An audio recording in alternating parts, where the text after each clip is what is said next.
ሰላም እንዴት ናችሁ ውድ ቤተሰቦቼ ዛሬ የምንገኘው እንግዲህ ህፃኖች ጋር ነው ህፃኖች እንግዲህ እናትና አባቶቻቸው ስራ ውለው ሲመጡ በውሃ ሙላት ተወስዶባቸው ነው ማለት ነው ይቺ ህፃን የ3 አመት ህፃን ስትሆን ይሄ ህፃን ደግሞ የ12 አመት ህፃን ነው እንግዲህ የዚህ ታናሽ ወንድምና አባቱ እናቱ በውሃ ሙላት ተወስዶባቸው ነው ማለት ነው የዚህ አባት ጭቃ ነበር የሚያቦካ የቀን ስራ ነበር የሚያሰራ የቀን ስራ እየሰራ ነበር የሚያስተዳድራቸው ልጆቹን በጣም የሚያሳዝን ነው እነዚህ ህፃኖች እንግዲህ ያለ ደጋፊ ያለ አሳዳጊ ቀርተዋልና ይሄ ህፃን ወንድማችን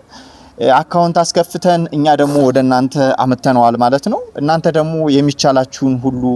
በአካውንቱ አስገቡለት ትንሽ ያግዘዋል ማለት ነው አቢ ደህና ነህ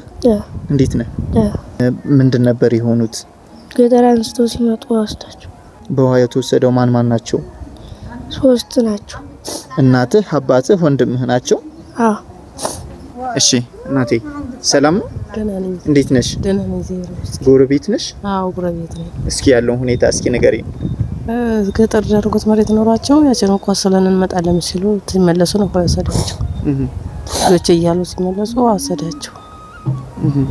እና አሳዝነን እዚህ ተከትዬ መጣው ዛሬ ልጅ ተሆነች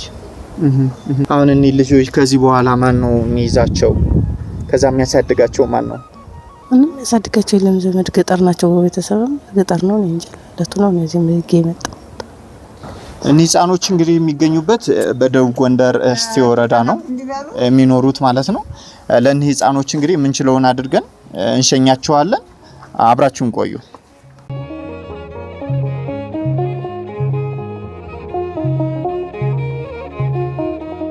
ልብስ ለሁላቸውም ገዝተንላቸው በመታየት መልኩ አልብሰናቸዋል እሺ ደስ ብሎን ጻድቅ ደስ ብሎን እሺ አሁን ደግሞ ለአንዳንድ ነገር የሚሆናቸው ከዛ ከቤት ሲሄዱ ብር 15 ብር እንሰጣቸዋለን ማለት ነው በእጃቸው እናንተ ደግሞ በአካውንታቸው ምችሉትን ሁሉ አድርጉላቸው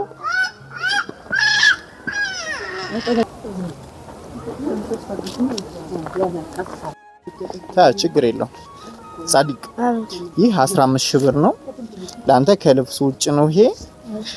ለአንዳንድ ነገር አሁን የሚያስፈልጋችሁን ከቤት እሷም ጎረቤታችሁ አለች አብራ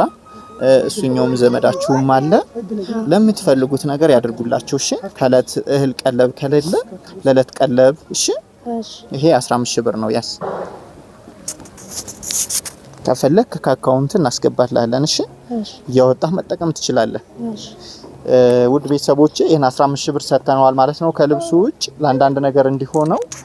ወልደ ሚካኤል የሚባል ወንድማችን ነው ይሄን ያደረገልን እሱን ወንድማችን መርቅልን እሺ አመሰግናለሁ እንደሱም እሱን እንዲሰጠን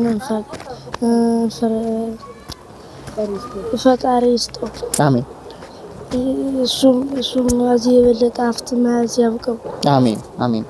እግዚአብሔር ይስጠው አመሰግናለሁ አሜን እሱ ስለረዳን እኛም እናመሰግናለን አሜን እንደምከለን ሀብት በሌላ ተስተለን እግዚአብሔር ይስጠልን ዘለጋርልን አሜን ውድ ቤተሰቦቼ ይሄን ሁሉ ያደረገልን ወልደ ሚካኤልን ሁላችሁም መርቁልን እኒህን ወንድሞቻችን እንግዲህ መሳጋብዘን ወደ ቦታቸው ልንመልሳቸው ነው ማለት ነው መልካም ጊዜ ተመኙ አሜን